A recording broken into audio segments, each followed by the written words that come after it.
Okay, we'll start the class now. Good evening, everyone. My name is Shrija Ghosh. I'm a PMRF in IIT Kanpur, and today I'm here to take your problem solving session or a doubt clearing session for the course Overview and Integration of Cellular Metabolism. The course instructors are Professor Aritri Beer and Professor Arindam Ghosh, and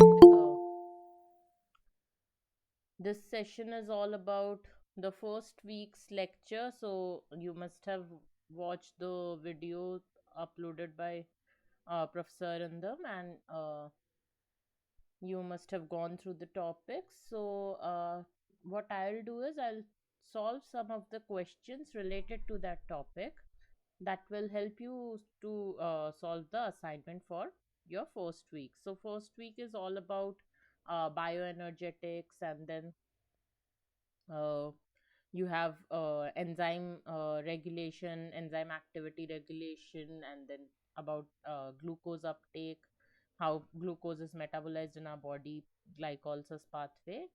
So I have questions related to all those topics.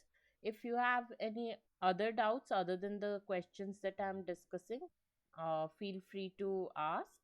Okay, so I'll be starting with the questions first, and I would like you to answer the questions as well. So, writing in the chat box would be the best way to go about. If you have any doubt, if you want to ask, you can unmute your mic and ask as well, or you can write it in the chat box, whatever is comfortable for you. Um, and like I'll be asking the questions, I would expect you to answer. In case you are not able to answer, or you don't know the question, or you don't understand the concept, I'm always here to explain the concept. So let's start the course. So anybody has any question before we begin?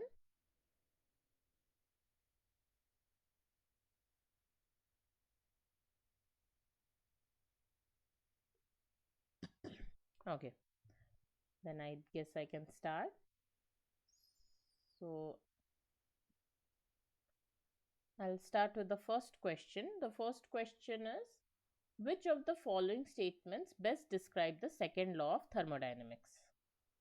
Options are: option A, energy cannot be created or destroyed, it can only change forms. Option B, the total energy of a closed system remains constant over time.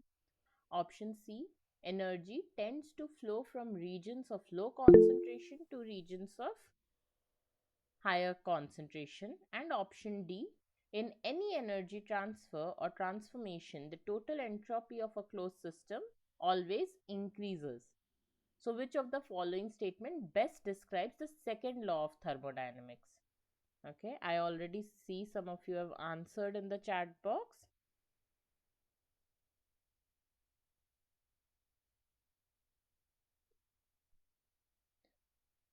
So, almost all of you have answered option D.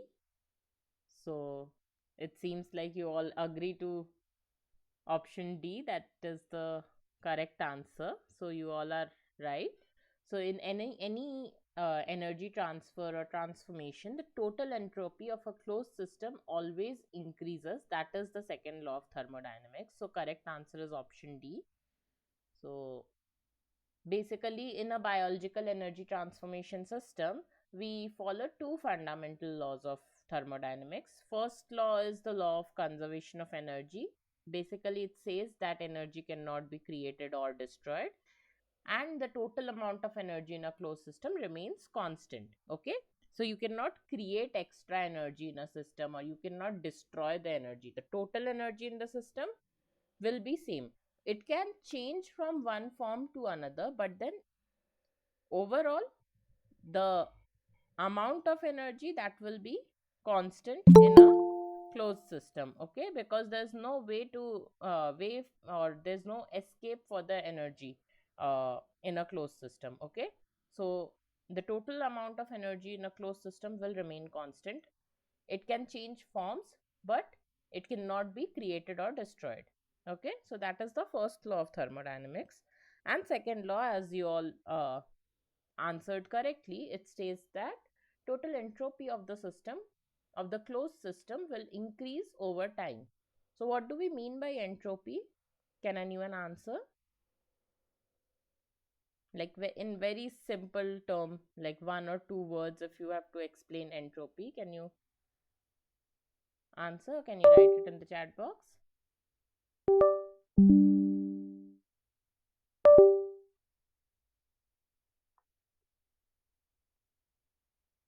Degree of randomness or measure of randomness. Yes.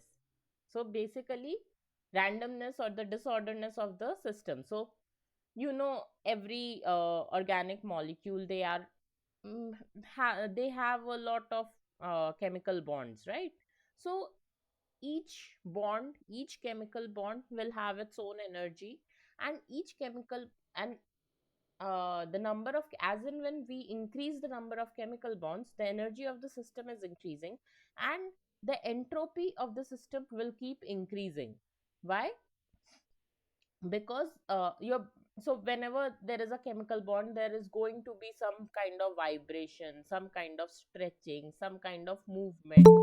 The molecule is going to twist and turn. It's not a static system. Okay, any chemical system, any uh, biological system or a chemical system, it always has some level of dynamics. Okay, it is never static. It is not going to be like how you are drawing a benzene structure in your notebook. Okay, it's not going to stay like that always. It's going to twist and turn, it's going to stretch and compress. So all those movements add up to the entropy of the system. Okay, so if there's a closed system, the entropy of the system will slowly increase over time. Okay, and that is the second law of thermodynamics. Is that clear to everybody?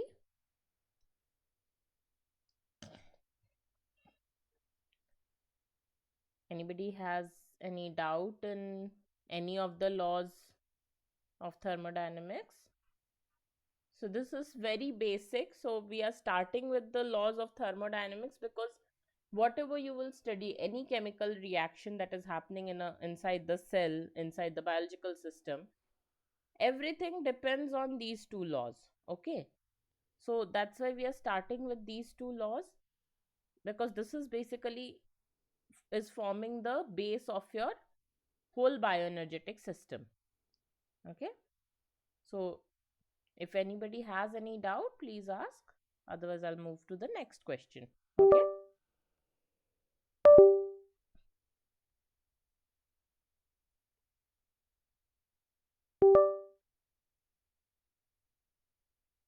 Okay.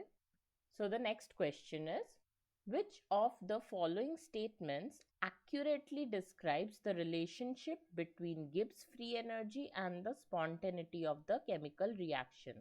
Which of the following statements accurately describes the relationship between Gibbs free energy, that is the delta G, and the spontaneity of the chemical reaction?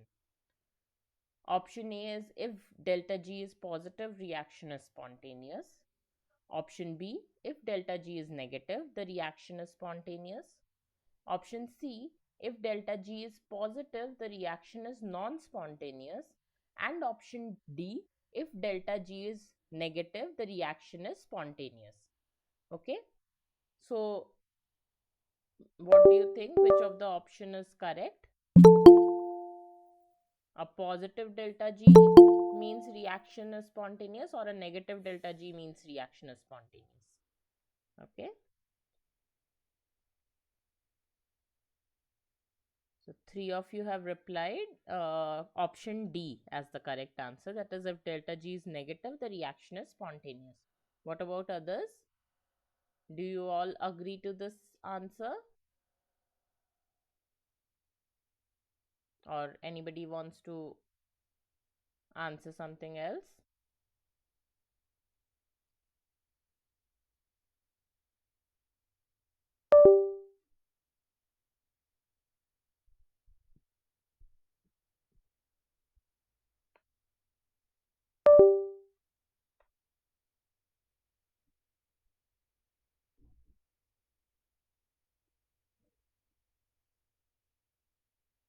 Okay. So most of you agree that option D is the correct answer, right? So that is when delta G is negative, the reaction is spontaneous. What do we mean by the spontaneity of a chemical reaction? Spontaneity of a chemical reaction basically means how favorable the reaction is uh, to proceed towards a particular direction. So what I mean is,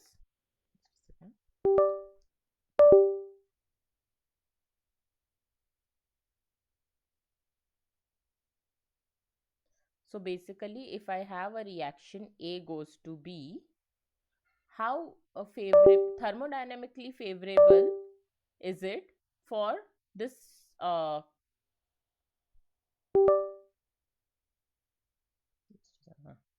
for A to convert into B?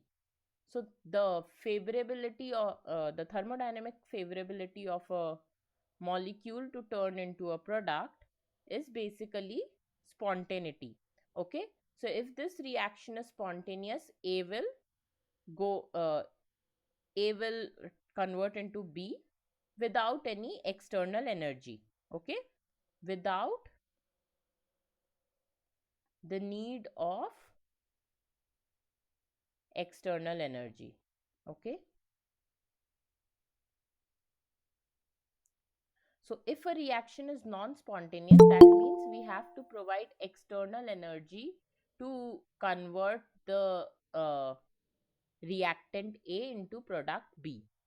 Okay, so this is what we mean by the spontaneity of a chemical reaction, that one compound can get converted into the other without the need of any external energy. It is thermodynamically favorable for the compound A to get converted into compound B. Okay, if it is not thermodynamically favorable, then we'll have to provide extra energy so that compound A attains that particular energy from where it can get converted into product B. Okay, now what is this Gibbs free energy? Gibbs free energy is basically the change in the total energy of the system. So there's a relation that we generally use in thermodynamics is delta G is equal to delta H minus T delta S.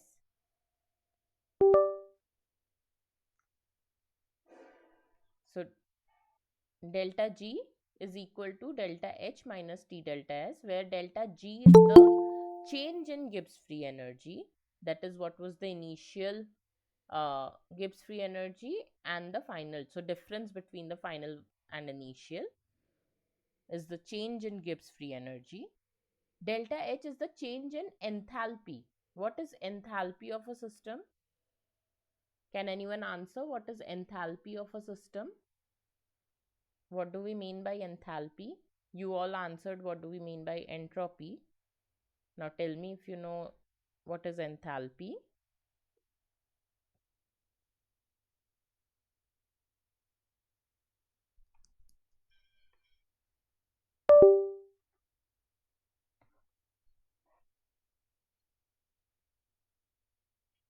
Anyone?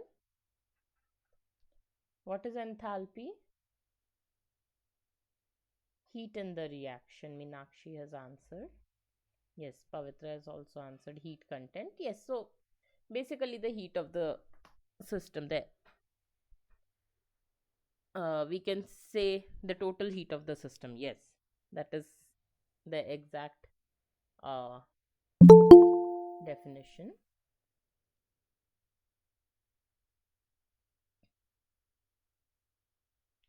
So basically, change in enthalpy means the change in the total heat of the system. So uh, let's say when a compound A goes to compound B, when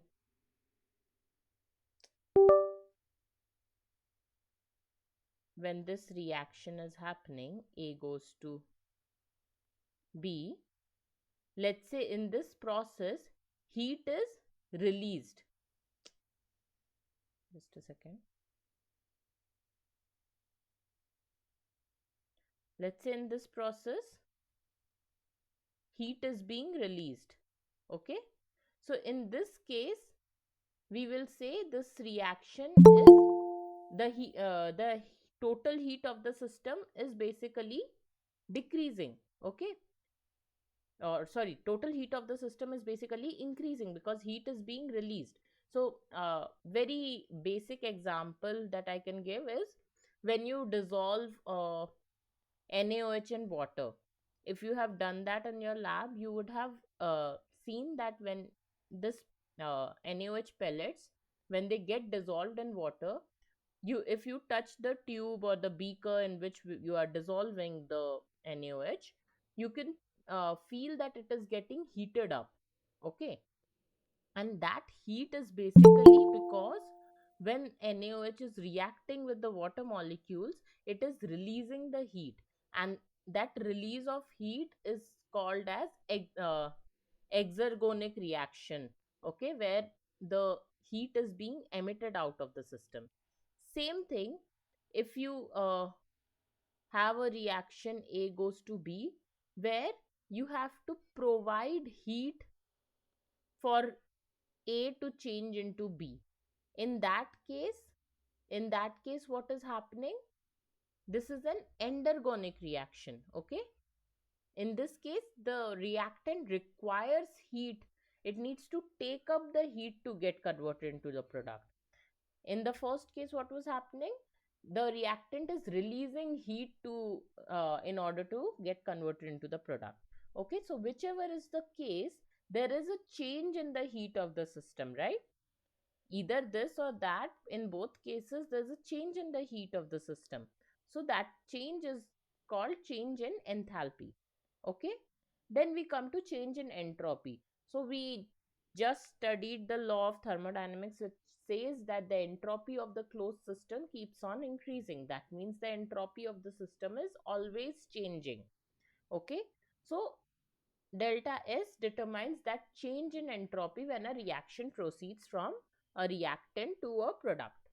Okay, and T is the absolute temperature. We generally write the absolute temperature in Kelvin. Okay, so the unit of temperature used in this equation is always Kelvin. So if you have a question, numerical based question where you have the values of delta H and delta S given and temperature is given in degree Celsius, please be careful to convert it into Kelvin for calculation of Gibbs free energy change. Otherwise, your whole values will uh, be wrong. Okay, so T is the absolute temperature. Now what is happening? This change in change in Gibbs free energy, or delta G as we write it, this is equal to delta H minus T delta S. Now I'll give you a scenario where we have a reaction where the heat is being emitted out. In that case, the change in enthalpy will be negative. Okay, the change in enthalpy will be negative, and delta S is always, generally it is positive, because the entropy is always increasing. So in that case, we'll have delta G is equal to minus delta H minus T delta S, right? So overall delta G would be negative, and when delta G is negative, we call the reaction to be spontaneous. Okay, if delta G is positive, we call the reaction to be non-spontaneous. Okay, so this is a very common thing that you should remember. So many MCQ type questions can come where delta G value is given, or you are asked to calculate the delta G value from delta H and delta S, and then you are asked whether this reaction, after your calculation, what do you think, the reaction is spontaneous or non-spontaneous.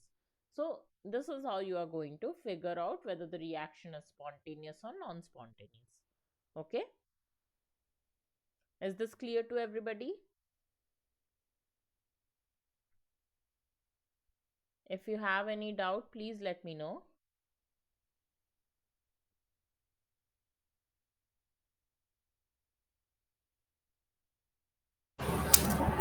Ma'am, in that case, if it is given the MCQs, if both options are given, like in the previous question, Hmm. delta G negative is spontaneous and positive is non-spontaneous. So option C and D are correct then. Delta G positive, the reaction is non. Yes, technically, yes. It is Yes. both C and D. Yes, it should be both C and D. Yes. Thanks for pointing that out. I Okay, ma'am. also, huh, I did not see the statement, but yeah, you are right. So, in that case, both the options will be correct. Okay. Okay, ma'am. Thank you. Yeah. Any else? Anyone else? Is it clear to everybody?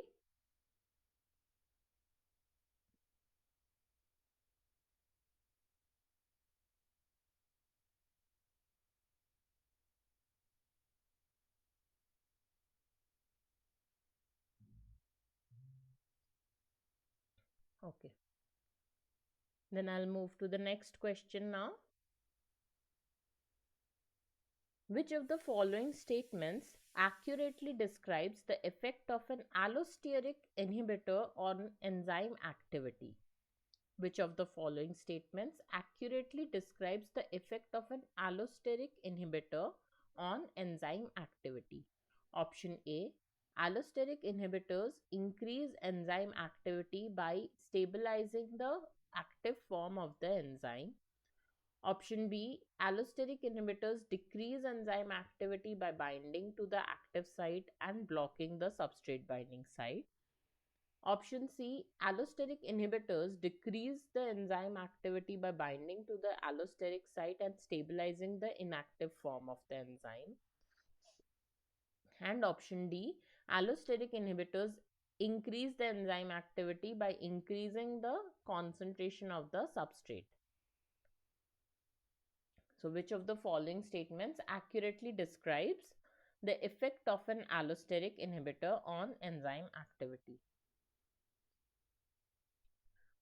So, I see uh,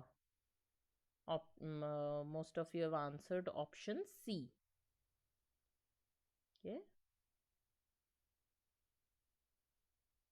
Okay, I have five people answering option C. Anyone else wants to answer?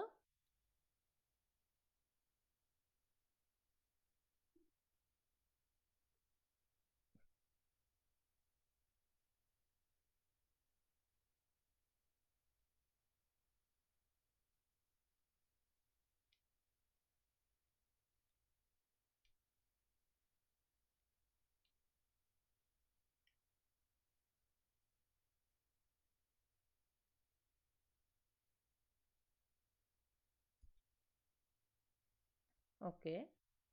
So option C is the correct answer. You are right. So first, by the statement you can see it is asking allosteric inhibitor. So any inhibitor is going to decrease the enzyme activity. So both the statements that is mentioning allosteric inhibitor increase enzyme activity, A and D, those options are incorrect. Okay. Now we have to see what is an allosteric inhibitor means. So there are multiple types of enzyme inhibitors. Okay, you can have inhibitors that can directly bind to the enzyme's active site and then inhibit the enzyme by competing with the substrate. There can be inhibitors that can bind to the enzyme's active site and stay there and block the active site for the substrate. There can be inhibitors like these allosteric inhibitors that can bind to a different site, not not on the active site. It is near to the active site, but it is uh, a separate location. Okay, and there this molecule is binding, but when it is so if this is the enzyme, some molecule is binding here, but when it is binding it is changing or altering the active site. So the active site groove, when it is changing, now the substrate cannot fit. So all of you must know that the enzyme substrate binding is like a lock and key mechanism, right? So like let's say this is the enzyme, and this is its active site. Okay, so a substrate that has the similar shape, it will fit into this enzyme's active site. This is the enzyme's active site. Now there's another site in the enzyme. So this is the enzyme's active site. This is the allosteric site. Okay. Some molecule is binding to this allosteric site, and once this molecule binds, the enzyme's active site changes. Okay. So maybe the enzyme's active site now is like this. Okay. So now this molecule is not able to fit. My drawings are not very accurate, but then you can understand. So basically, this allosteric inhibitor, when it binds to the enzyme's allosteric site, that is the site different from the active site, it decreases the enzyme activity by stabilizing the inactive form of enzyme. So, what do we mean by the inactive form? So, there can be two kinds of allosteric regulation actually. There can be positive as allosteric regulation and negative allosteric regulation. So, positive allosteric regulation actually is like an enzyme activator. Okay, what do we mean by enzyme activator? It is going to increase the enzyme activity. In case of allosteric activators, it is going to increase the enzyme's activity. So enzyme has a inactive form and an active form. Okay, in this figure you can see this blue thing is the enzyme, this is the allosteric site, and this is the active site, right? Now this is that allosteric activator molecule. Once the molecule binds to this allosteric site, you can see the shape of the active site has changed. This uh, change in the shape of the active site, this is due to the binding of the allosteric molecule at the allosteric activator at the allosteric site. And once this molecule has changed the shape, this form of the enzyme is the active form of the enzyme. Okay, so now in this case, this binding of this molecule is leading to the stabilization of the active form of the enzyme, and the substrate can bind to this enzyme. As you can see, the shape of the substrate easily fits in the enzyme's pocket, and we are getting the product out of it. Okay, in the second case, what is happening is, this is the inhibition part. So we have the enzyme, we have its allosteric site, we have its active site. Once this molecule, the inhibitor, binds to the allosteric site, what is happening is again a change in the active shape of the active site is occurring. But in this case, you can see now the active site becomes like changes its shape, and uh, because of this change, the substrate cannot fit in the active site pocket. Okay, so now the enzyme is in its inactive form. Okay, and this allosteric inhibitor molecule, it is kind of stabilizing this inactive form of the enzyme. Okay, so now substrate cannot bind, so enzyme is inhibited. The Now since the substrate won't bind to the enzyme, we won't get any product, thus the enzyme activity is reduced or enzyme activity is decreased. Okay, so you can see a positive regulator changes the shape of the active site, allowing the substrate to bind more effectively and increasing the reaction rate. A negative regulator, that is the inhibitor, changes the shape of the active site, preventing the binding of the substrate and decreasing the reaction rate. Okay, so more and more substrate can bind, that means the reaction rate will increase. Less and less substrate can bind, that means the reaction rate is going to decrease. So there can be both the cases, allosteric activators and allosteric inhibitors. So in the question, we had asked allosteric inhibitor, so the answer was it decreases the enzyme activity. And how it is doing so? By binding to the allosteric site and stabilizing the inactive form of the enzyme. If we were talking about the positive allosteric regulator, in that case, your answer would have been allosteric regulators. The positive allosteric regulators, they increase the enzyme activity by binding to the allosteric site, but they stabilize the active form of the enzyme. Okay, Everybody understood this concept? Anybody has any doubt? Ma'am, can you please explain again about allosteric positive regulator?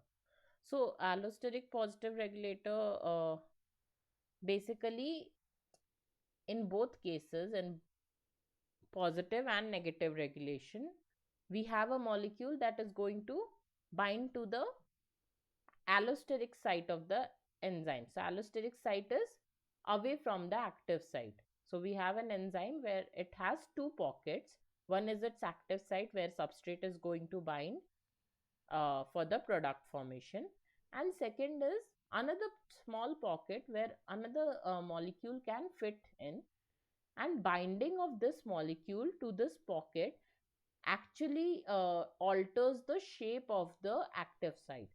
Now it depends whether it is altering the active site shape in a way that the enzyme becomes active, or it is altering the shape of the active site to make it inactive.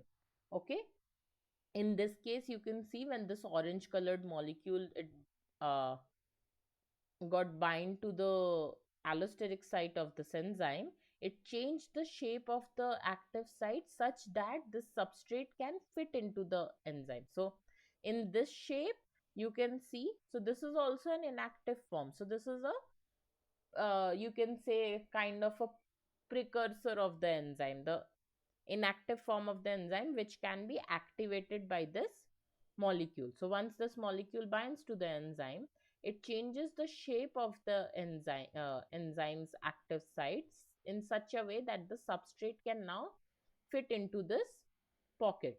So until or unless substrate can sit into the active site of the enzyme, your product is not going to be formed. Okay, so enzyme is basically one machine, but in that machine you have to fit in the key to start it.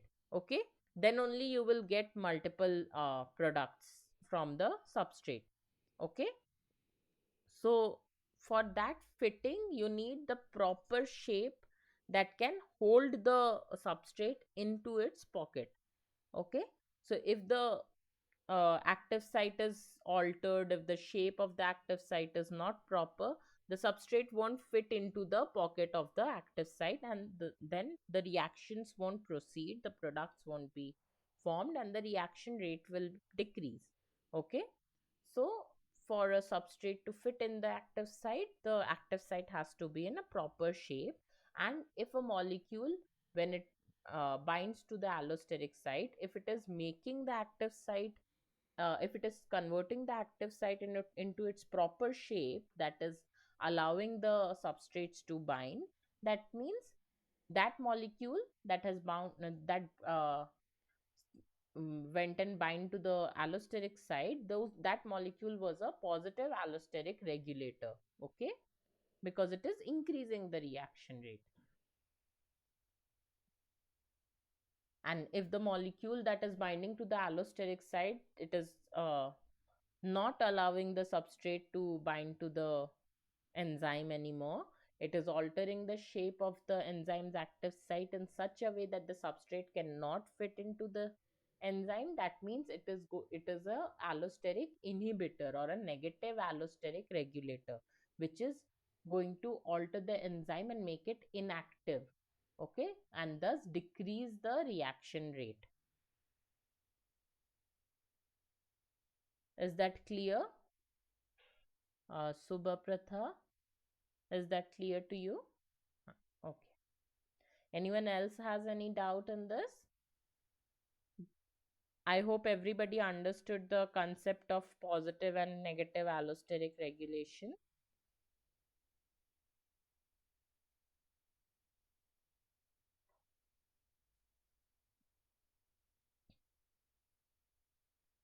So another type of inhibition that I was mentioning, like enzyme uh, in an enzymatic system, there can be multiple kinds of inhibitor. So one more type of inhibitor is the one that sits in the active site itself. So if I have an enzyme like this, and its active site is somewhat like this. Okay, so you can see that a substrate that has the similar complementary shape can fit in this enzyme's active site pocket.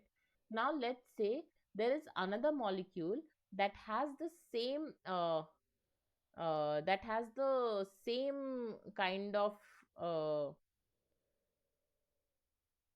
what do you say, same kind of shape that can fit into the active site, but it's not the substrate, so it can fit there and block the enzyme. Okay, that molecule can fit in this active site and block the enzyme and will not allow the substrate, the original substrate that is there for the enzyme, to bind and make products. So in that case also the enzyme will get inhibited. Okay, in allosteric inhibition, what was happening is some molecule was binding to some other side and then it was changing the shape of the enzyme's active site. But in other cases, what happens, there are molecules that can fit into the active site itself and block the active site, so the substrate cannot go and bind to the active site. Or there are some molecules that are very similar to the substrate, so they kind of compete with the substrate, so they are called competitive inhibitors. So they, either the substrate can bind or the inhibitor can bind. In case of non-competitive inhibitors, we have only the inhibitors can, once the inhibitor is bound, substrate cannot bind.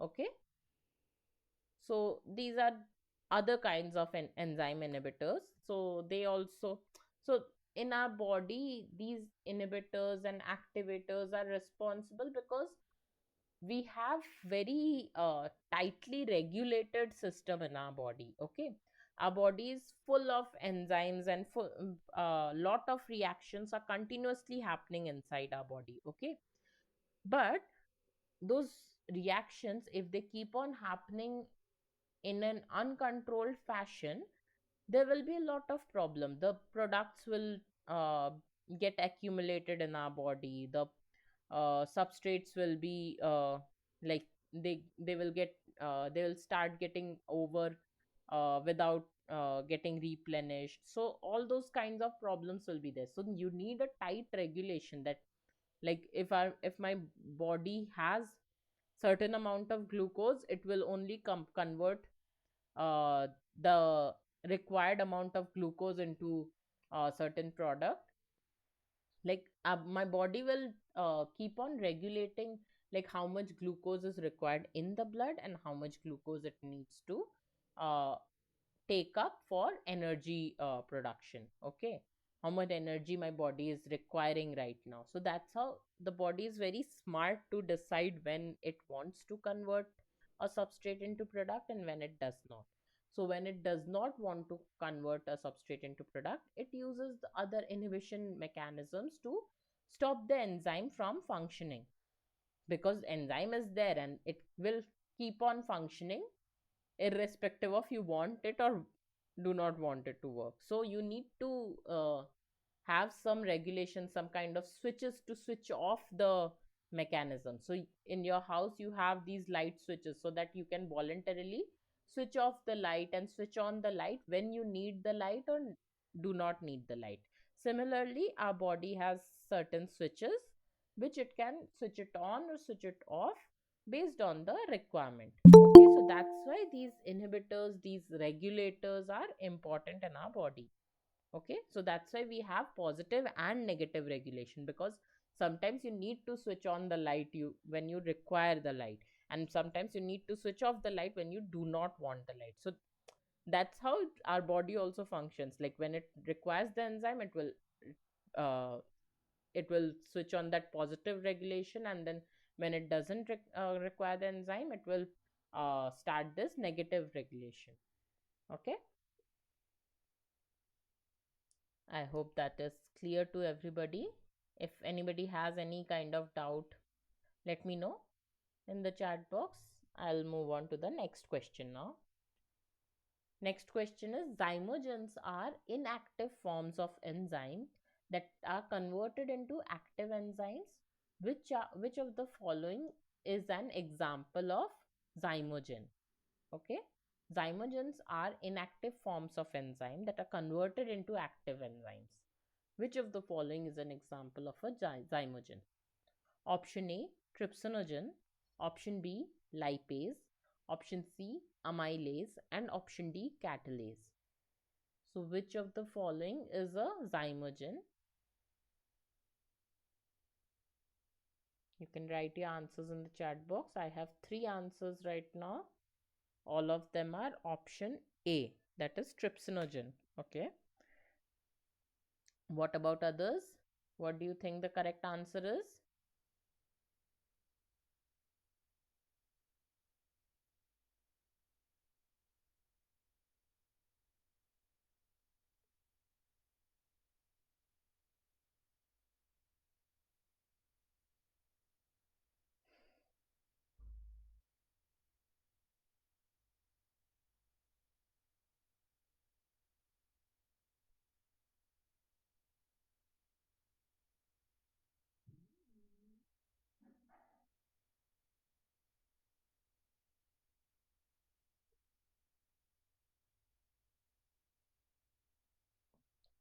Okay, I have five responses. All of them are option A. Anybody else wants to answer?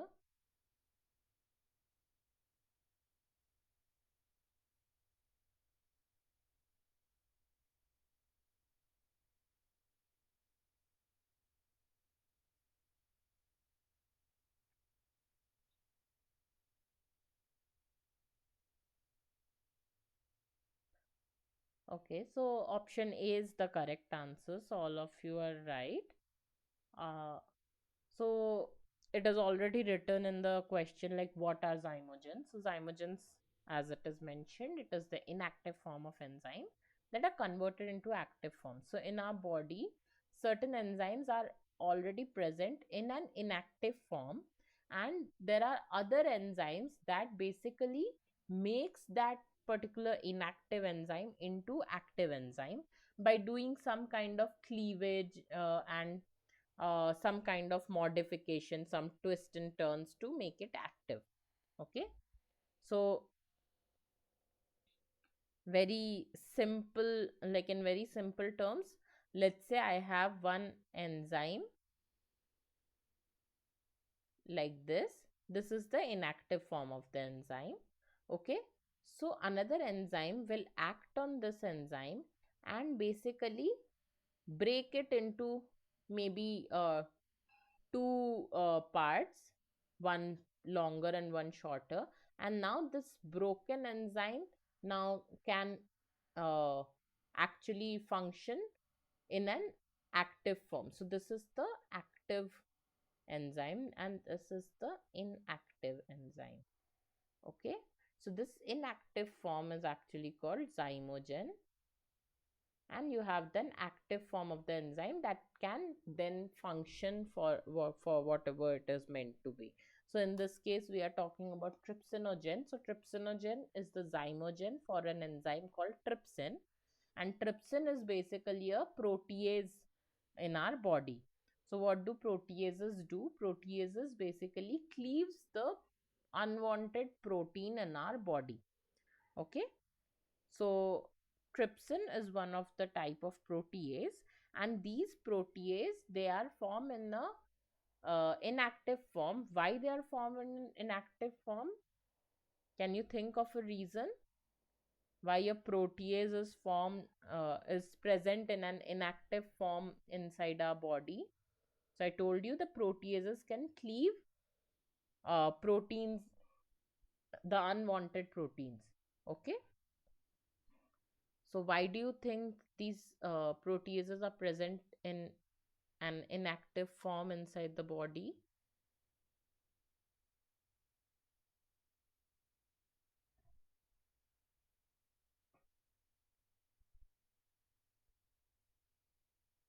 Yes, only when needed they are secreted. That is the correct answer. So, uh, when if I leave a protease out there in my body, after a point it will start chopping off the proteins that are required by my body as well. Okay, so it does not actually know which protein is unwanted and which protein is required by my body. So they get like Subhaprata has also written, they get activated only when needed to cleave. So that is the correct answer. They are only activated, only like converted into the active form from its zymogen form when it is required. Okay, when our body needs to cleave a protein, it will like activate the trypsin, and trypsin will go and cleave the protein.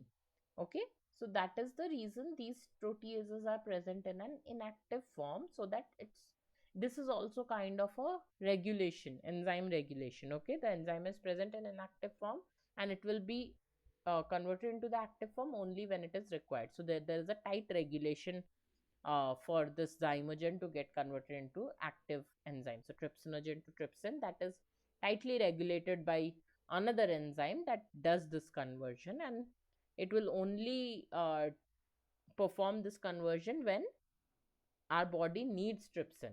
Okay, so correct answer is option A, as we have discussed. So zymogens, uh, as I mentioned, they are generally the inactive form of the enzyme. Uh, they include wide range of enzymes, starting from digestive enzymes, protein hormones such as insulin, then blood clotting enzymes, proteases. Uh, so a lot different types of enzymes, and all these enzymes are present in the form of zymogens because we do not need them all the time.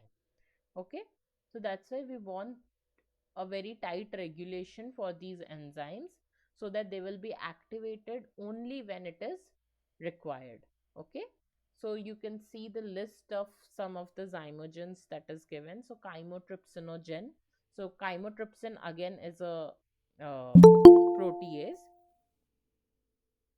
So chymotrypsin is a protease, pepsin is a protease, trypsin is a protease. Okay, all these proteases, they have to be in a zymogen form, so that they don't go and start chopping off the proteins that are required by our body. Okay, so chymotrypsinogen, that is the zymogen form of the chymotrypsin enzyme. Then pepsinogen is the zymogen form of the pepsin enzyme, and trypsinogen is the zymogen form of the trypsin enzyme. Okay, so chymotrypsin and trypsin are present in the pancreas, and when activated, they are activated in the small intestine. And pepsinogen is actually, like, pepsin is actually a very interesting enzyme because it can function at a very low pH. So why it needs to function at a low pH? Because pepsin acts in the stomach. Okay, so you can see the activated form of pepsin is present in the stomach. And you all must be aware that the pH of the stomach is highly acidic for our, it is required for our digestive system. So in that acidic environment, most of the enzymes cannot function. So most of the enzymes present in the biological system, they function at a physiological pH, that is pH 6.5 to 7. In that range only all the enzymes function. But pepsin has that special ability to function at a low pH, at an acidic pH. So at a pH of 2 to 3, our stomach pH is around 2 or 3. Okay, so at that low pH, pepsin is present in its full active form. Okay, it doesn't get denatured or disrupted in the acidic pH. It can function, and then it goes and chop off all the protein that you are eating. So all the protein sources that are there in your food that are going, so for your digestion you need to chop off those protein in order to uh, digest it, right? So for that, these enzymes are present: chymotrypsin, pepsin, trypsin. Okay, then comes fibrinogen. Fibrinogen is the zymogen form of fibrin. Fibrin is basically, uh, it is produced in blood, and it is activated in damaged tissue for doing the blood clotting. So prothrombin, fibrinogen, all these are produced in blood, and the active form, that is the fibrin and thrombin, they are activated in the damaged tissue. When you get a cut or a wound, at that time these enzymes will be activated so that your wound can be healed by clotting the blood at the site of the cut and all. Okay, then you have proinsulin. So proinsulin, it is produced in pancreas and activated in pancreas only, and the active form is insulin. So proinsulin is basically I think some extra part of the peptide is attached, and then when it is cleaved off, it becomes insulin. And that insulin, you must have heard of that insulin is required to control the blood sugar level. We'll see in our further slides how it is happening. So, insulin basically, all the diabetic patients, they take insulin injection because their body, their pancreas are unable to secrete enough insulin. Okay, and their blood sugar level keeps on increasing because of that. So to control the blood sugar level, your body needs to secrete lot of insulin. Okay, so I was talking about trypsinogen, right? So this is how the trypsinogen gets converted into trypsin. It occurs by an another enzyme called enterokinase. So the N-terminal end of the trypsin. So you know that every enzyme is ultimately a protein, and every protein has an N-terminal and a C-terminal domain. Okay, so the N-terminal end of this trypsinogen, it is cleaved off by this enterokinase enzyme, and once this N-terminal end is cleaved off, it becomes the active form, that is trypsin. Okay, trypsinogen gets converted into trypsin after the cleavage of the N-terminal end. So you can see once this N-terminal, so this is just a cartoon representation, but you can see once this N-terminal end, it is cleaved off, the active site here, it is rearranged. So the whole protein, so protein is a very dynamic molecule, and it is uh, folded in some pattern. Okay, so now from this protein, when it is folded in some kind of fashion, now we are cleaving one part of the protein. Once that part of the protein is cleaved and removed from that whole protein complex, what happens is it again rearranges itself to get into a stable form. Okay, that rearrangement or that refolding of the protein leads to the exposure of the active site. So you can see once this rearrangement occurred, we can now see the active site that got formed in this enzyme called trypsin. Okay, so in the trypsinogen, you can see the active site was very smaller, it was not there. And then once the N terminal end is cleaved by the enterokinase, it becomes trypsin, where the active site is now present. And now in this active site, the protein can sit and get cleaved off by this enzyme trypsin. Okay, and it is present in small intestine. I told you it is involved in the digestion part. So all the protein that you are eating, you need to chop it off into individual amino acids so that it can enter into the biochemical pathways and present in your body and provide you energy. Okay, so whatever you eat ultimately is going to get converted into some form of energy. Is that clear to everybody? Concept of zymogen and how trypsinogen is converted into trypsin.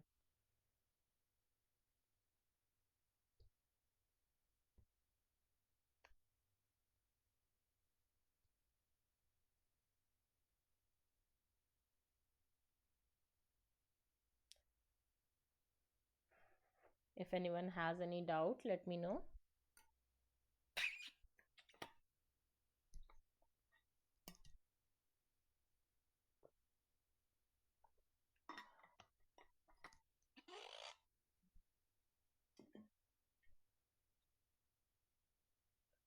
Okay,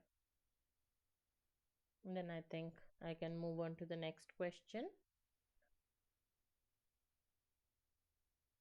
So the next question is, Which glucose transporter is responsible for the uptake of glucose into muscle and adipose tissue?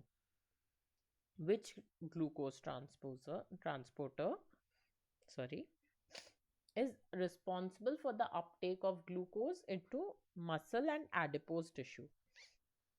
Option A is GLUT1, option B is GLUT2, option C is GLUT3, and option D is GLUT4. Which of the following glucose transporter is responsible for the uptake of glucose into muscle and adipose tissue? So all of you can write your answers in the chat box.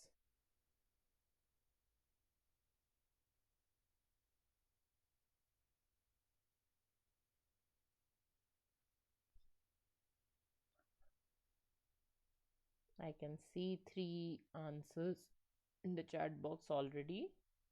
What about others?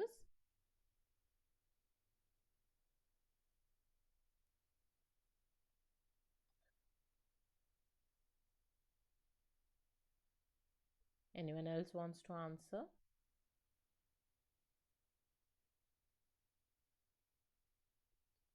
Even if you don't know the answer, you should try to answer something so that you will have a kind of interaction with the class. Otherwise, it will be difficult for you to even understand the concepts.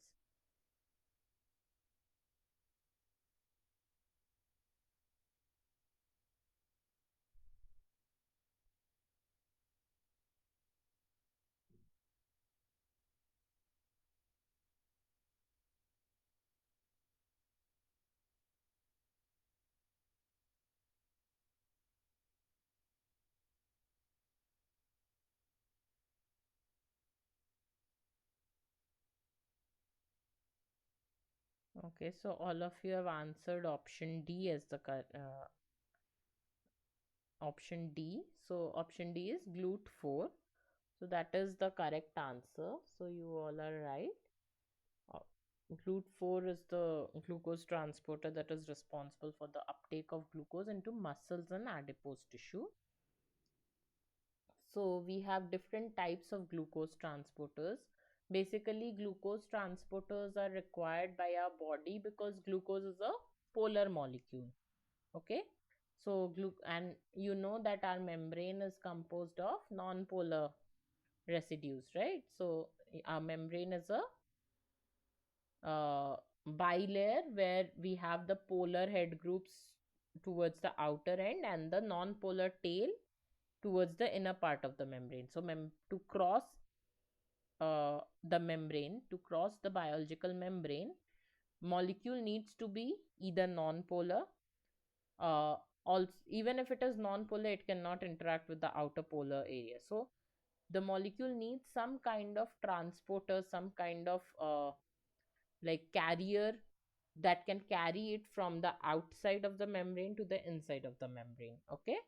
So in this case, glucose is a highly polar molecule. It has multiple OH around, so it is a very polar molecule, and that molecule obviously cannot enter directly inside the membrane. So there are different kinds of proteins which are like channel proteins or transporter proteins that can carry the glucose from one end and transport it to the other end of the membrane. Okay, so it's like some kind of a carrier system. Okay, so there are different types of glucose transporter. So some glucose transporter transports the glucose uh, to some part of the body. Some other glucose transporter, they transport the glucose to other parts of the body. So depending on the location where they are transporting and where they are present, we have classified the glucose transporters. And these glucose transporters, some of them are uh, like co-transporters, some of them are uniport, uh, like in they transport it only in one direction, some of them can transport it in two directions. So like that, the type of the transport, the type of the transporter protein, and how it is taking up the glucose and delivering it to its location, and where it is doing so. Based on that, the glucose transporters have been classified, and this is just a small list of glucose transporters. So you can see GLUT1 that is present in RBC, brain, and kidney. So they basically uptake the glucose in colon, retina, and most of the cell's placenta.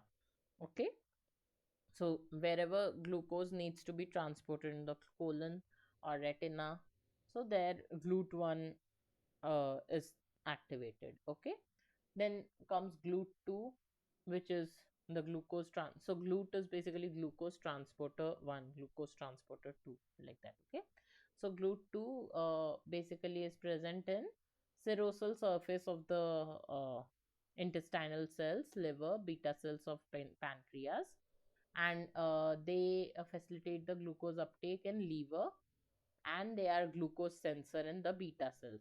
Okay, so in the liver, when glucose uptake is required, GLUT2 is activated.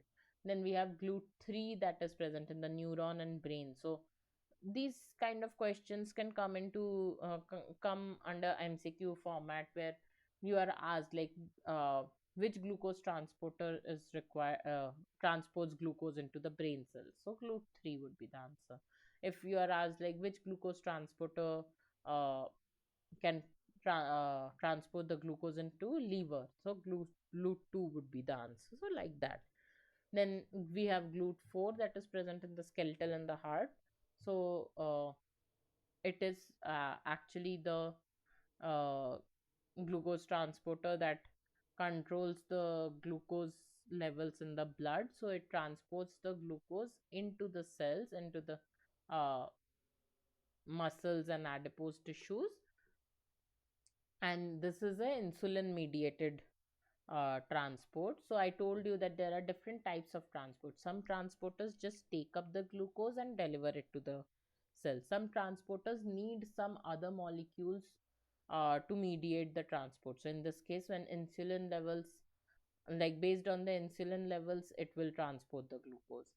Then we have this GLUT5, which is actually a fructose transporter. So it is present in small intestine, testes, sperms, and kidney. And it is a fructose transporter, and it has a poor ability to transport glucose. Then you have S-GLUT, which is a co-transporter. So it is a sodium glucose transporter. So it transports sodium and glucose together. So whenever there will, so if and it is present in intestine and kidney. So if the glucose needs to be transferred from the lumen to the into the cell, it can only be transferred, or it can only be transported when sodium ions are present. So along with the sodium ions, glucose will be transported. Okay, if sodium ions are not binding to this transporter, this transporter cannot transport glucose. Okay, so based on the function, we have different types of glucose transporter.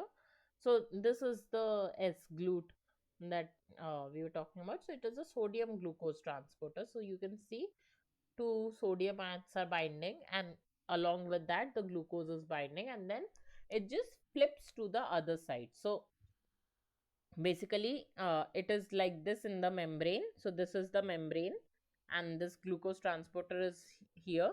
So sodium ions and glucose are binding, and then what will happen, this transporter will flip and then deliver the glucose and sodium ions to the other side of the membrane.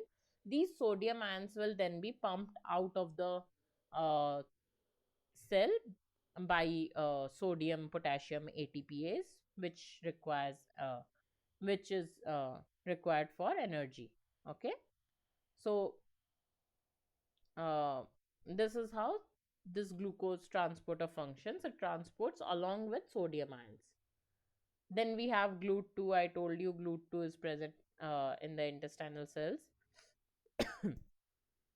And they can like this is a normal transporter where the glucose is binding to this part, and then it will flip and deliver the glucose to the into the bloodstream. So this is basically transporting the glucose from the cells to the bloodstream, whereas the GLUT4 that we were discussing, it is going to take up the glucose and transport it into the cell. So the level of glucose in the blood and in the cells, this has to be regulated. If this is not regulated, what will happen? If your blood sugar level increases, you can get diabetes. Okay, so all the diabetic patients, basically in their body, the this regulation that is required by our body to maintain the levels of glucose in the blood versus the levels of glucose in the inside the cell, that regulation is kind of disrupted. So in diabetes type 2, we have the reason we get diabetes type 2 is basically because of the insulin regulation, fault in the insulin regulation. So GLUT4, I have mentioned, this is an insulin dependent or insulin mediated glucose transfer. So you can see the glucose is outside the cell here, and this transporter, this GLUT4, will only transport the glucose inside the cell when the insulin levels are high. Okay, so if the insulin is not secreted by our pancreas, so you saw that zymogen, so everything is connected here. So we read about zymogen, where we saw that the insulin is actually present in a inactive form, that is proinsulin. So if proinsulin is not getting converted into insulin, and then not insulin is not getting secreted by the pancreas, the GLUT4 will not get the signal that okay, I have to take up the glucose into the cells. And what will happen?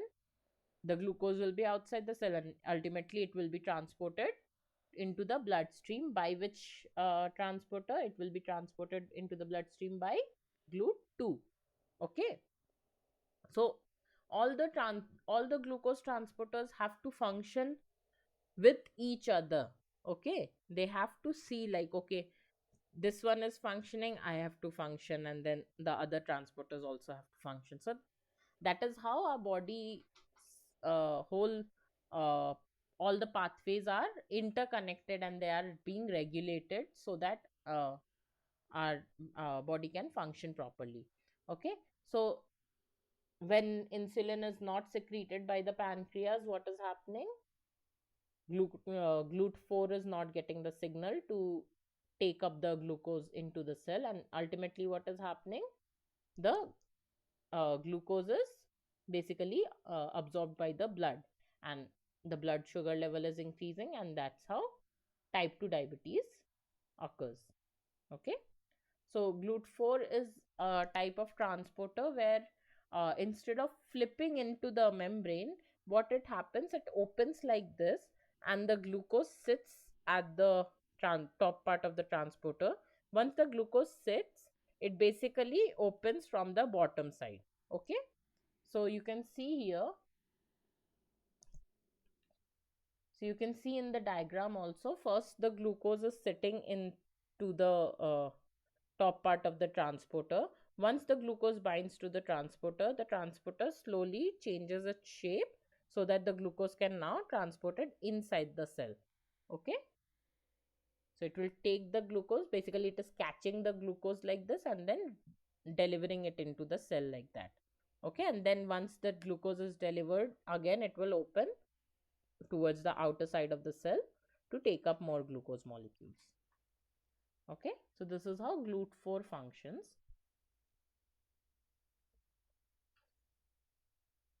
Is this clear to everybody?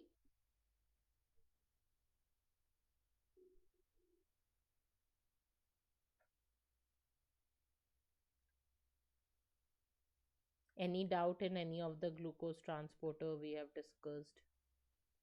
Any doubt regarding the glucose transporters in general? Any doubt regarding type 2 diabetes?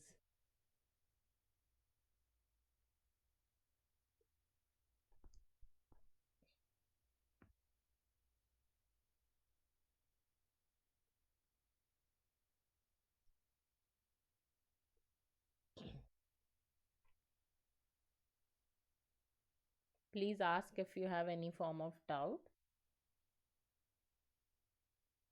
Ma'am, can you once again explain? about GLUT4 and diabetes 2. Yeah. So basically, what is happening is GLUT4 is supposed to transport the glucose from outside the cell to the inner side of the cell. Okay. So now, and GLUT4 will only transport this glucose from outer side of the cell to the inner side of the cell when insulin is secreted out of the pancreas. So you can see here it is written that GLUT4 is an insulin mediated muscle adipose tissue glucose uptake. Okay. So basically,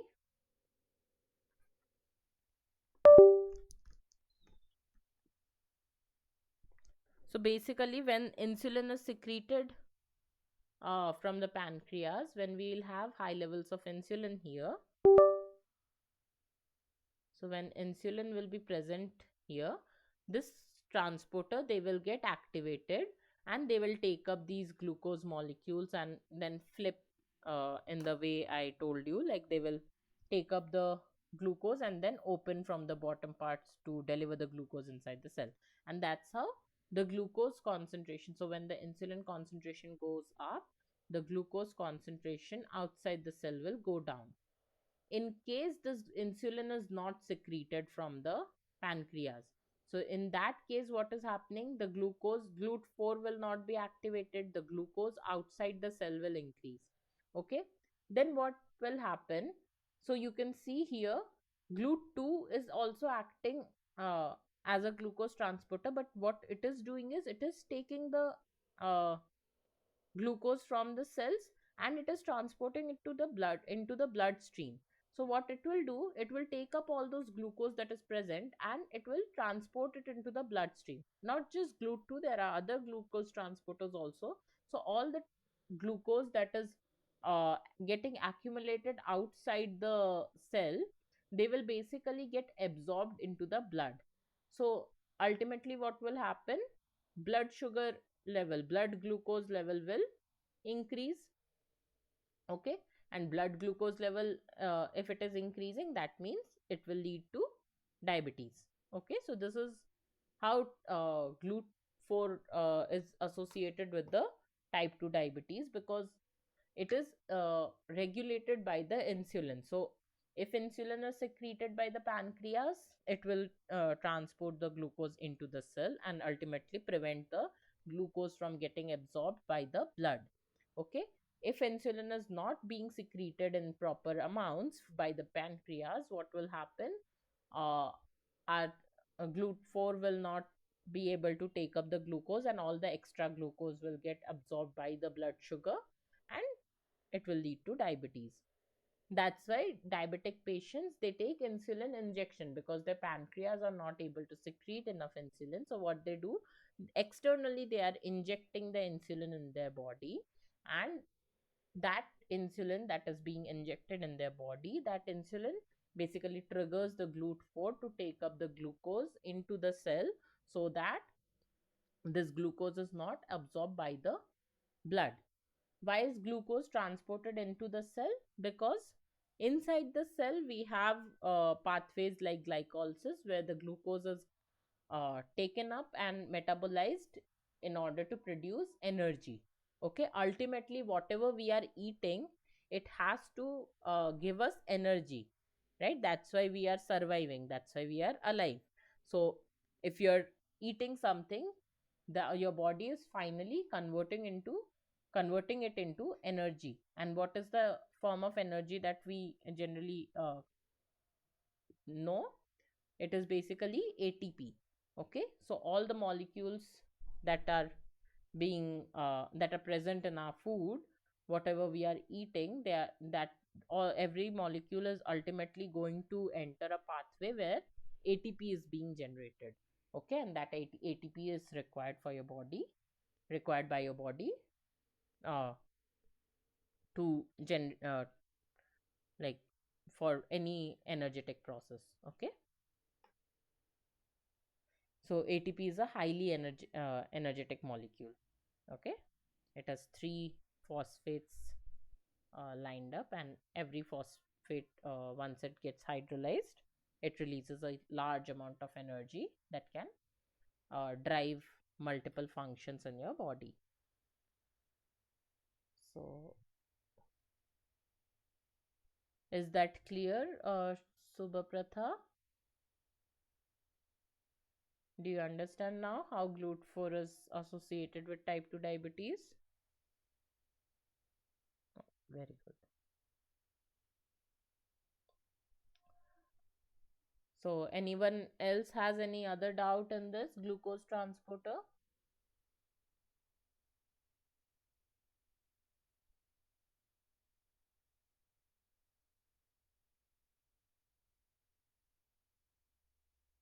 If you have any doubt, let me know. I hope it's clear then. I'll move on to the next question. Okay. If anyone has any doubt, you can write it in the chat box. I'll read and I'll try to answer. Okay. Okay. Coming to the next question.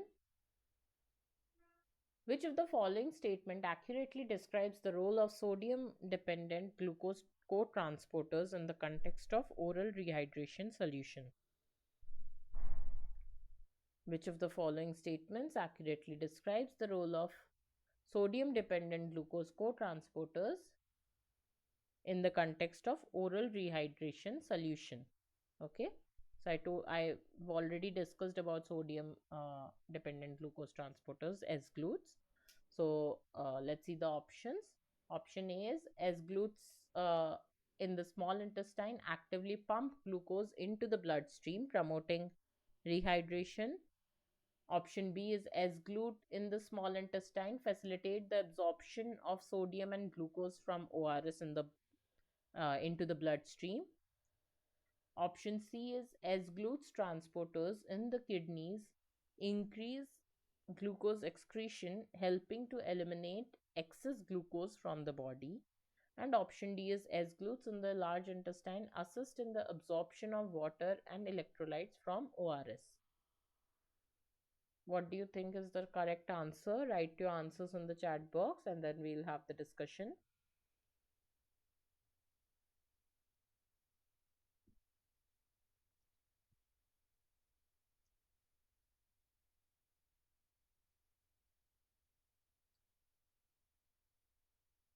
Okay, I have 5 responses in the chat box. All of them are option B. That is, as glutes in the small intestine facilitate the absorption of sodium and glucose from the ORS into the bloodstream. So I've told you that these are sodium dependent glucose transporters. So it will only transport glucose when sodium ions are present along with it. So actually this was so these as glutes are present in our small intestine, and then this since it will only transport sodium and glucose together, this was used to in case of diarrhea, when our body is losing on the electrolytes, uh, people thought that we can utilize this particular glucose transporter and provide a solution with sodium and glucose ions together, so that both of them will be immediately absorbed into the bloodstream and our body will be rehydrated by the electrolytes. Okay. The first option, that is there as glutes in the small intestine actively pumps glucose into the bloodstream, that is wrong, because I've told you this is GLUT2 that does the pumping of the glucose from small intestine into the bloodstream. Then kidney glucose transporter in kidneys, it is also a different glucose transporter. Then glucose transporter in large intestine. So every location has a different glucose transporter. So S glutes are present in the small intestine and they facilitate the absorption of sodium and glucose from the ORS. So that's why during diarrhea or dehydration, we are given those ORS solutions that are available in the market. So WHO recommended ORS solution. So all those ORS solution has a particular concentration of glucose and sodium ions present in that powder. And basically it is recommended by the World Health Organization, and that particular composition is actually the most optimum concentration of glucose and sodium ions, so that it will be immediately absorbed by the S glutes into the bloodstream. Okay, so in earlier days, or even at our home, we are being given normal sugar and salt water during dehydration, so that will also function in this way. But then oral rehydration solutions are basically made at a particular concentration, so it has a particular formulation of all these electrolyte ions, and that is recommended, like that has been generalized throughout globally, and that has been designed so that maximum amount of sodium and glucose can be absorbed by our body, and we get rehydrated quickly. Okay, so I hope this is clear to everybody. Let me know if you have any doubt in this. Anybody has any doubt in this? Any point that you did not understand, let me know. I'll explain it again.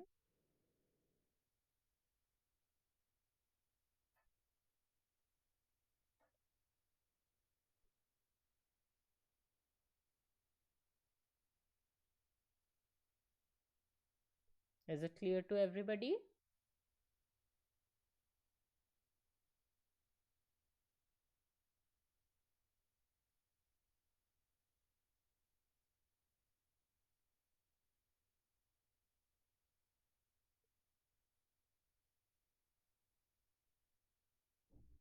Okay. Okay, then I think I can move on to the next question. The next question is, in glycolysis, which of the following statement is not true? So, glycolysis is a process where this glucose is metabolized so that it can provide ATP. So, which of the following statement is not true? Option A, it occurs in cytosol of the cell. Option B, it involves preparatory and a payoff phase. Option C, it generates ATP, and option D, CO2 is released in glycolysis. So in glycolysis, which of the following statement is not true? Occurs in cytosol of the cell, involves preparatory and payoff phases, generates ATP, and releases CO2. Write your answers in the chat box.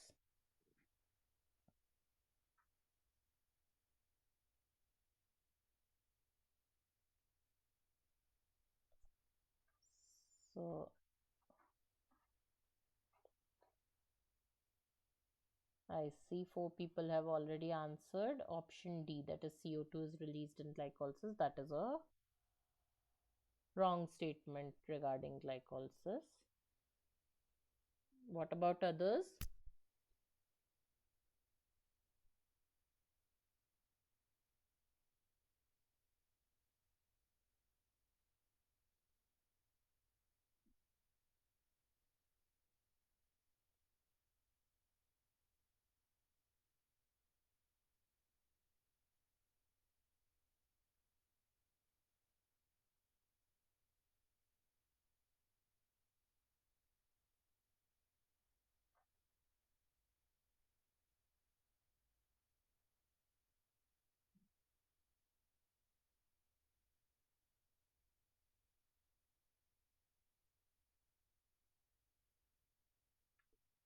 Okay. So most of you have answered option D, that is CO2 is released in glycolysis. That is the incorrect statement about glycolysis. That is true. So glycolysis occurs in cytosol of the cell. It involves two phases, preparatory and payoff phase. It generates ATP. All these statements are true about glycolysis. The untrue statement is CO2 being released in glycolysis. There's no CO2 that is released in glycolysis. It starts with glucose, which is a 6 carbon molecule, and it forms two molecules of pyruvate that are pyruvate is a 3 carbon molecule. So there's no extra carbon that is being released out of the pathway. The 6 carbon glucose is just converted into 2 carbon, 3 carbons, uh, two molecules of 3 carbon pyruvate.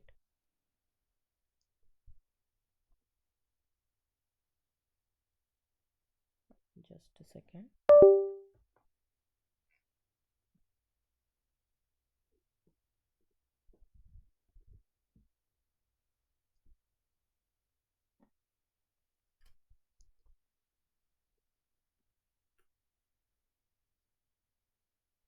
Okay,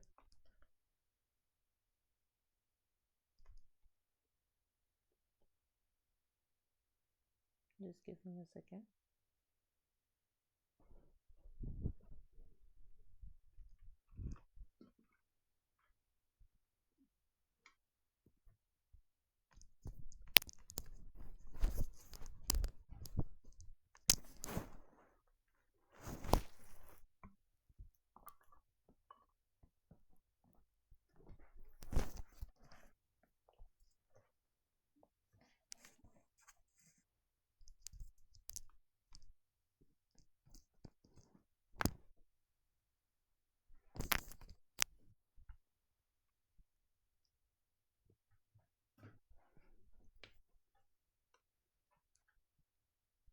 Yeah, hello. Yes, sorry for that. Uh, so glycolysis is basically it's a pathway where glucose is converted into pyruvate. So glucose is a 6 carbon molecule, and one molecule of glucose is converted into two molecules of pyruvate. Pyruvate is a 3 carbon molecule. So number of carbons remain same. So there's no extra carbon that is released. So CO2 is not released in glycolysis. This is the uh, untrue statement of for glycolysis. And this pathway basically is required by our body to in order to produce energy. Okay, so it generates ATP. It has two phases. We'll see in the next question, preparatory and payoff phases. And the location of glycolysis is the cytosol of the cell. So in the cytosol, so you saw in the previous question that the GLUT4 was transporting the glucose from outside the cell into the from outer side of the cell to the inner side of the cell. And then once glucose reaches the inner side of the cell, that glucose is then uh, converted into pyruvate by this process called glycolysis. This pyruvate will then further uh, get converted into other molecules, acetyl CoA, and then the pathway will, there are multiple pathways that are following, and then ultimately we'll get ATPs that will be required by the body as the energy currency. Okay, is that clear? Is that clear to everybody? If you have any form of doubt, let me know.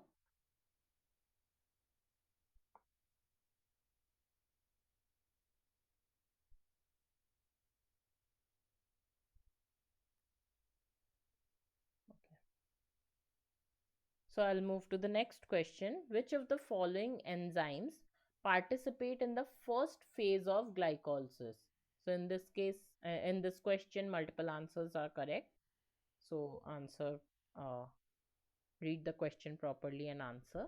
Which of the following enzymes participate in the first phase of glycolysis? So I told you there are two phases of glycolysis. One is preparatory phase and one is payoff phase. Okay, so two phases of glycolysis. So what are the enzymes that are involved in the preparatory phase of glycolysis?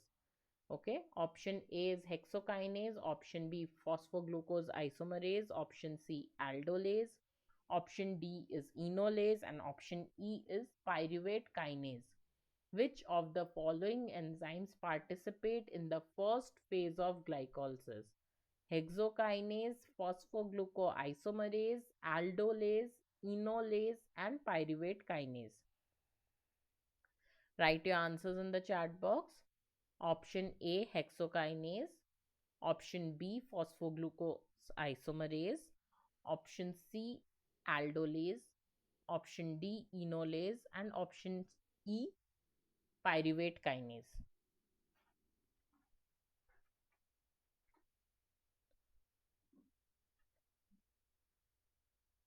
So I have different answers now. Meenakshi says option A and C, that is hexokinase and aldolase. Then we have A, B, C, hexokinase, phosphoglucose isomerase, and aldolase. We have two people saying A, B, C. Then we have Subhaprata saying B and C, that is phosphoglucose isomerase and aldolase. So basically, everyone is shuffling between A, B, and C. So you are pretty clear that D and D are not the part of the preparatory phase. Then anyone else wants to answer? There are multiple answers in the chat box. Anyone else wants to write their preferred combination?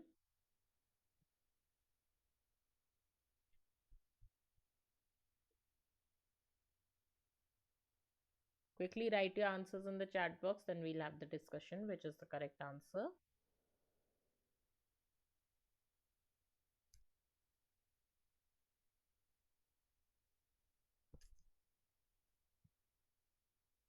I have only 4 answers in the chat box. What about others?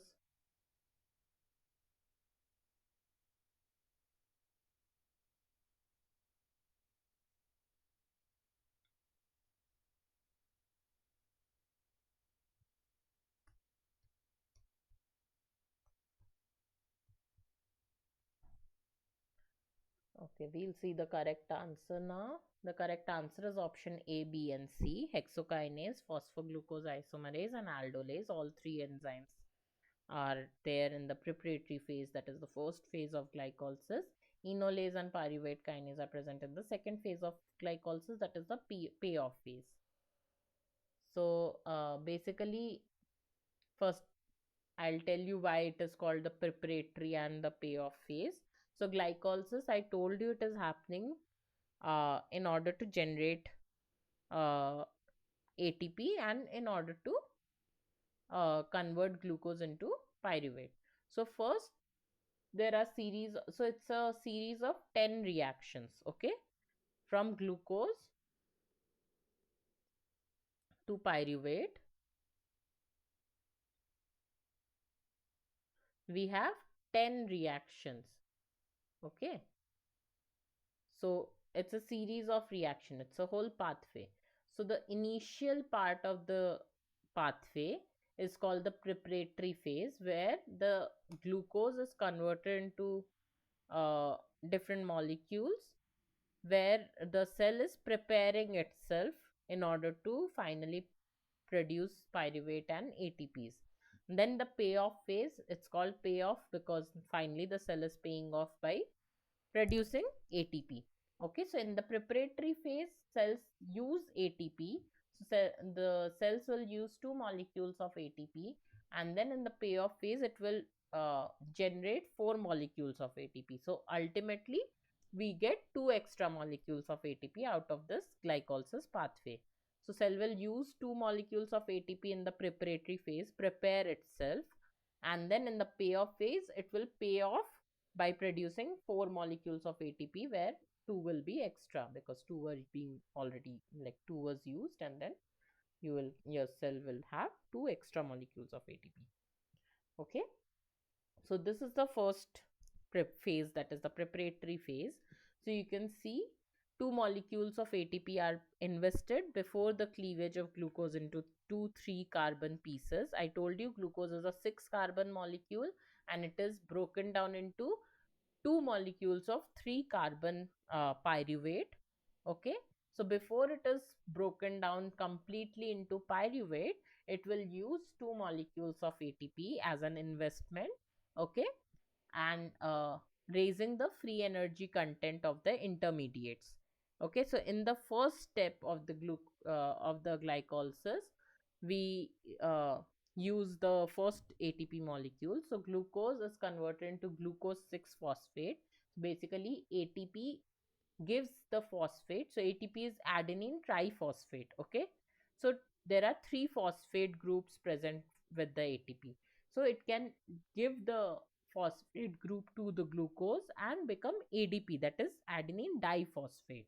Okay, and glucose will become glucose 6 phosphate. In the sixth carbon, the phosphate groups gets attached. So it is glucose 6 phosphate. And the enzyme that catalyzes this reaction is the hexokinase, or glucose kinase.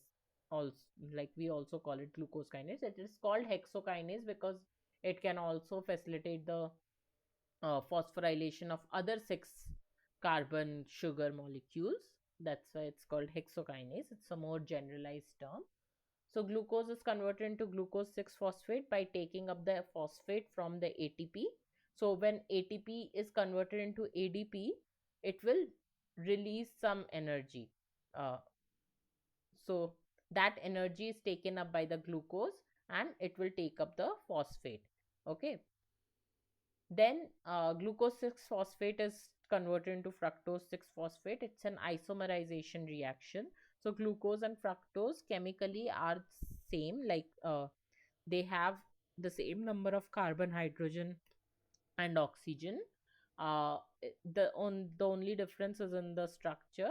So fructose is a so glucose has a six membered ring structure, whereas fructose has a five membered ring structure.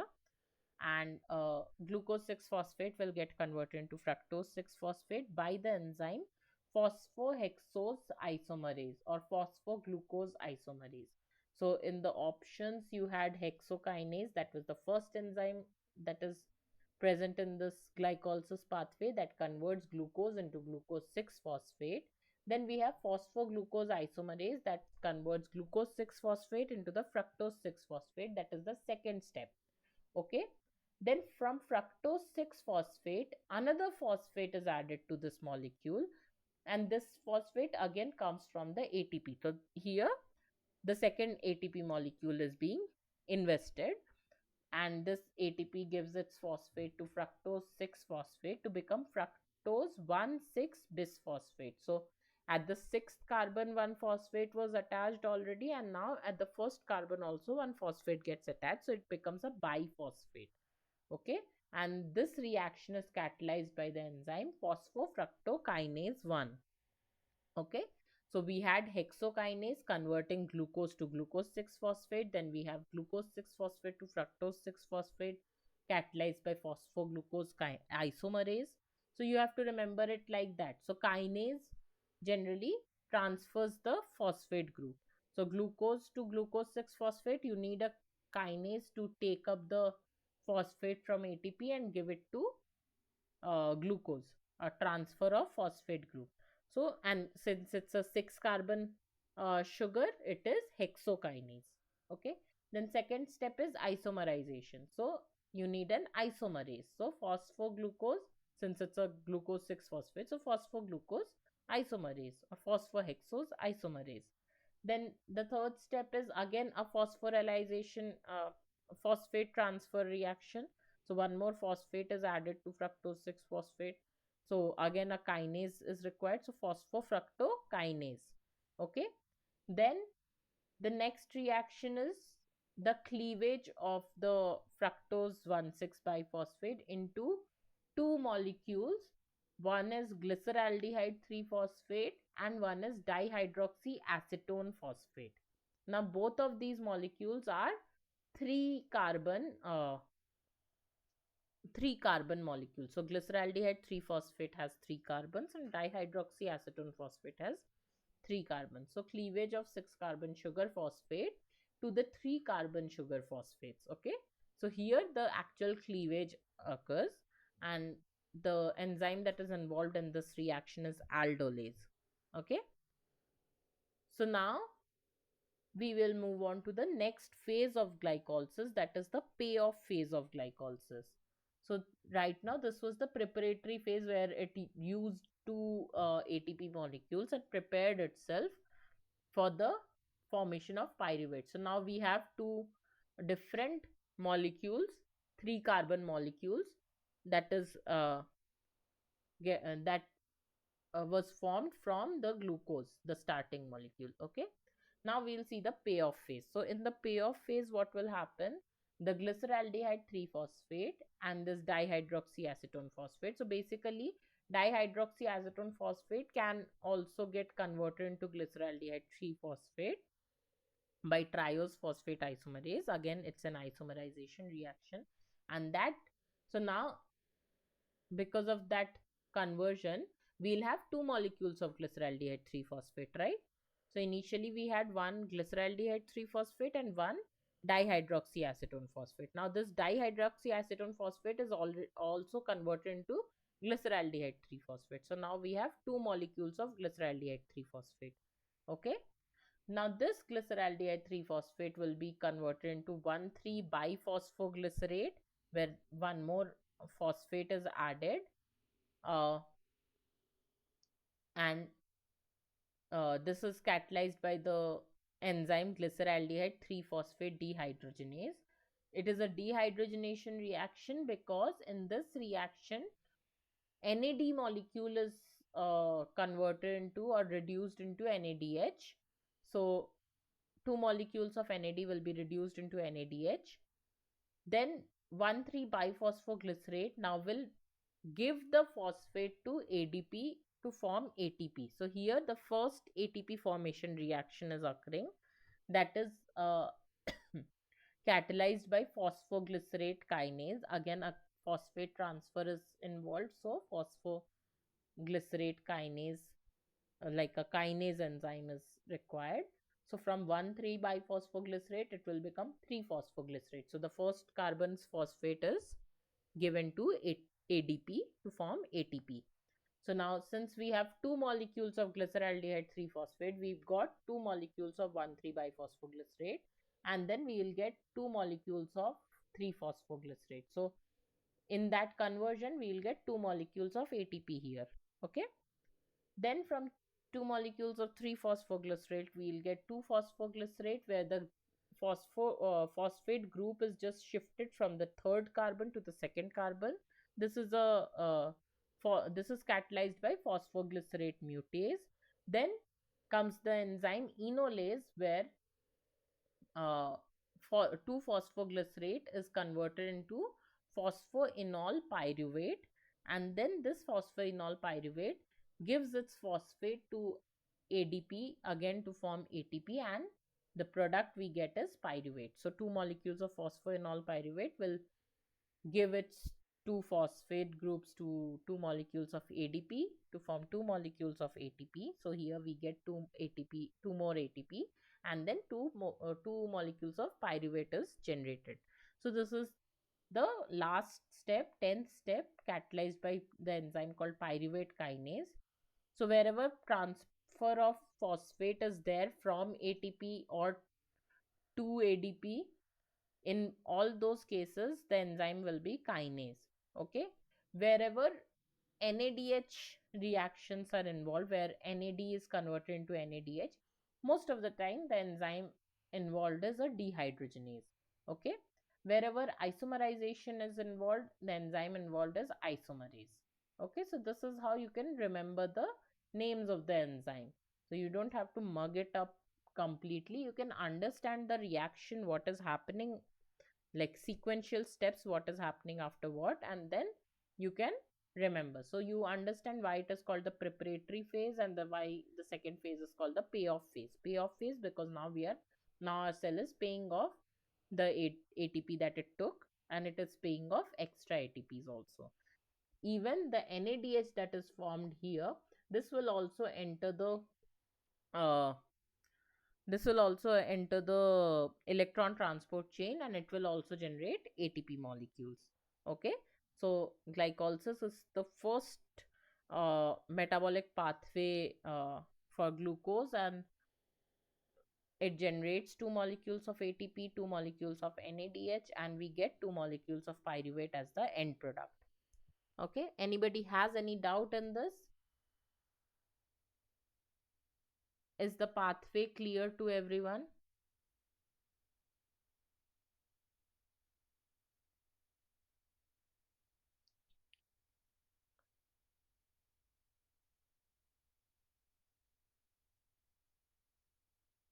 Okay. So I'll move on to the next question. Next question is, which of the following coenzyme of PDH complex is not a derivative of vitamin? So PDH is pyruvate dehydrogenase. Okay. So option A, thiamine pyrophosphate. Option B, flavin adenine dinucleotide, that is FAD. Option C, coenzyme A. Option D, nicotinamide adenine dinucleotide, that is NAD. And option E, lipoate. So which of the following coenzymes of PDH complex is not derivative of vitamin? Write your answers in the chat box. Okay, I already see 3 people have answered option E, that is lipoate. Anyone else wants to answer? Okay, I have one more answer. So all of you are answering option E. So option E is the correct answer here. So all the 4 coenzymes, thiamine pyrophosphate, flavin adenine dinucleotide coenzyme A, and nicotinamide adenine dinucleotide, all of them are derived from vitamins. Only lipoate is not derived from vitamins. So pyruvate dehydrogenase complex comprises of 3 enzymes. First is pyruvate dehydrogenase. Second is dihydrolipoyl transacetylase, and third is dihydrolipoyl dehydrogenase. Okay, so these 3 enzymes altogether form the whole pyruvate dehydrogenase complex. What it does, it facilitates the conversion of pyruvate to acetyl coenzyme A.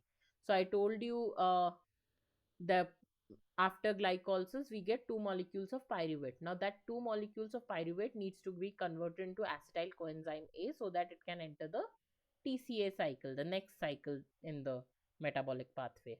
Okay, so for that conversion from pyruvate to acetyl coenzyme A, we need this whole complex, pyruvate dehydrogenase complex, which comprises of 3 enzymes: pyruvate dehydrogenase, dihydrolipoyl transacetylase, and dihydrolipoyl dehydrogenase. Okay, so it is labeled as E1, E2, and E3.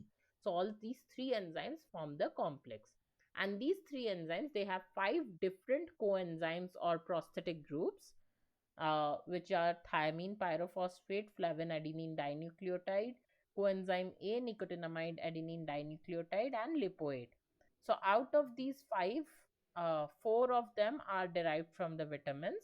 So thiamine pyrophosphate, TPP, is derived from thiamine, FAD is derived from riboflavin, NAD is derived from niacin, and coenzyme A is derived from pantothenate. Sorry. So lipoate is the only coenzyme that is not derived from any vitamin. And this is the pyruvate dehydrogenase complex. So we have the E1, that is the pyruvate dehydrogenase. Then you have E2, dihydrolipoyl transacetylase, and then E3, dihydrolipoyl dehydrogenase. So basically, in the first enzyme, TPP is the coenzyme, and what it does, it takes up the pyruvate, removes the carbon dioxide. So from pyruvate, so acetyl coenzyme is a 2 carbon molecule. So pyruvate was a 3 carbon molecule. So first one carbon is removed in the form of CO2, and that 2 carbon molecule is attached to the TPP. This is the hydroxyethyl TPP. Then this TPP complexed with this 2 carbon molecule, the ethyl hydroxyethyl group. This is again TPP is regenerated, and this molecule is transferred to the second enzyme, that is dihydrolipoyl transacetylase. And there is a lysine group attached to this, and that lysine is present in an oxidized and the reduced form. So oxidized lipoyl lysine and oxidized lipoyl lysine will have a disulfide bond. This disulfide bond, once reduced, one of the sulfur will be attached to the uh, uh, attached to this hydroxyethyl TPP in the form of acetyl group. So it has a ketone. So now from the alcohol group, it has converted into the ketone group, and then this will, with the help of the coenzyme A, another coenzyme that is present in this complex, it will convert it into acetyl coenzyme A. So acetyl coenzyme A, this is the product, this will be released. And now this reduced form of lipoyl lysine, it has to again get converted back to oxidized form of lipoyl lysine for the next cycle of reaction. For that, we need the third enzyme, that is dihydroxylipoyl dehydrogenase E3, which basically reduces the FAD into FADH2 and in turn oxidizes the lipoyl lysine, and the disulfide bond is again formed.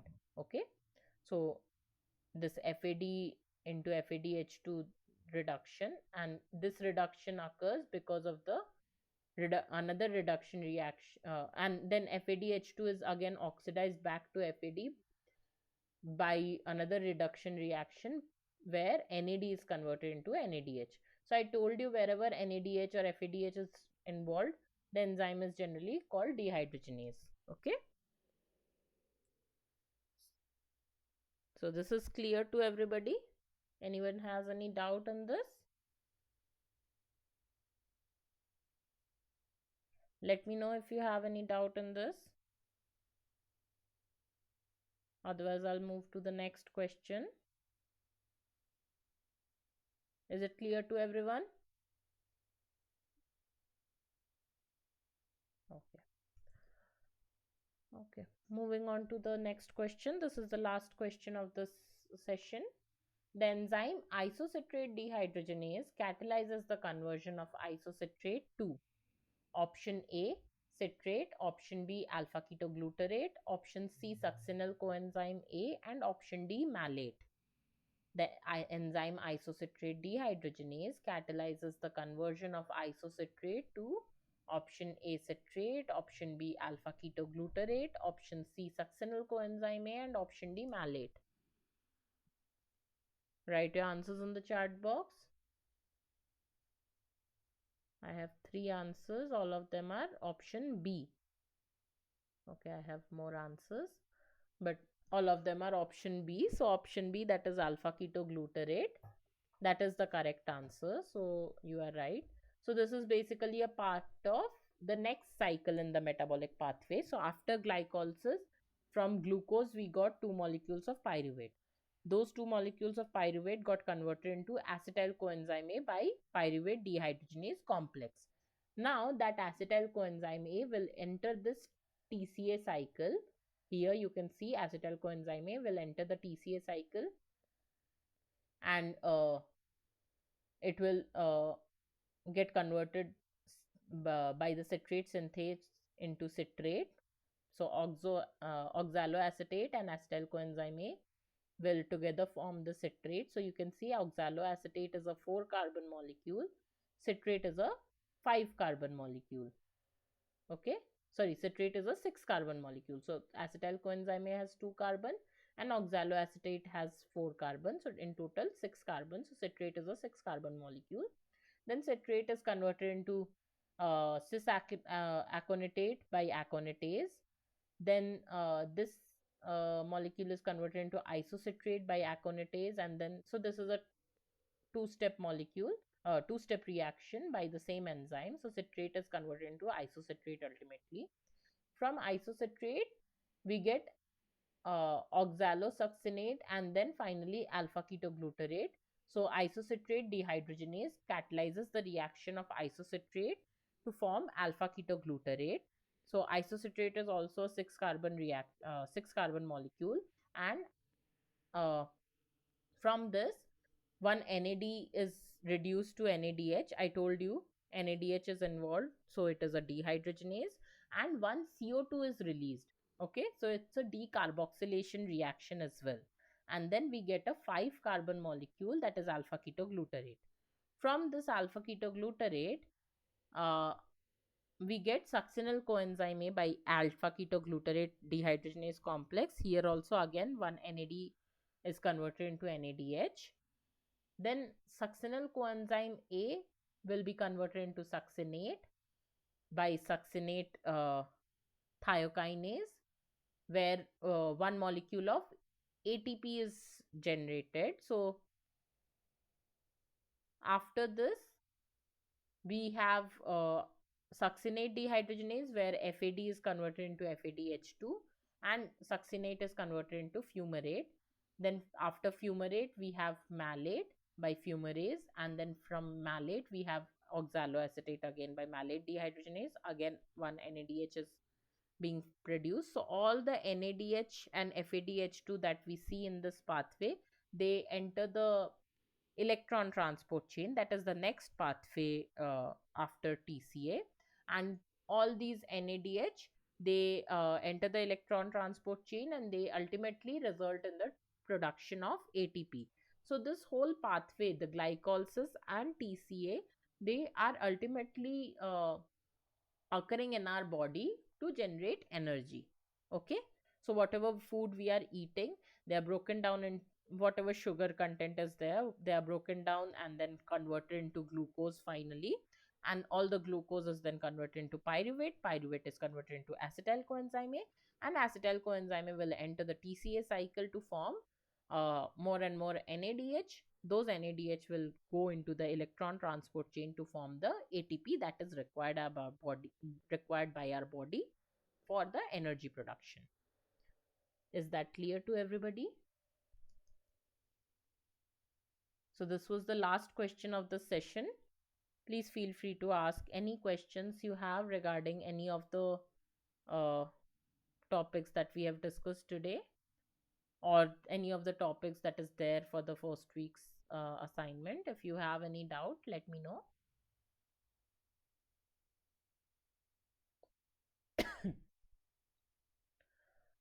So this is clear to everyone, I hope.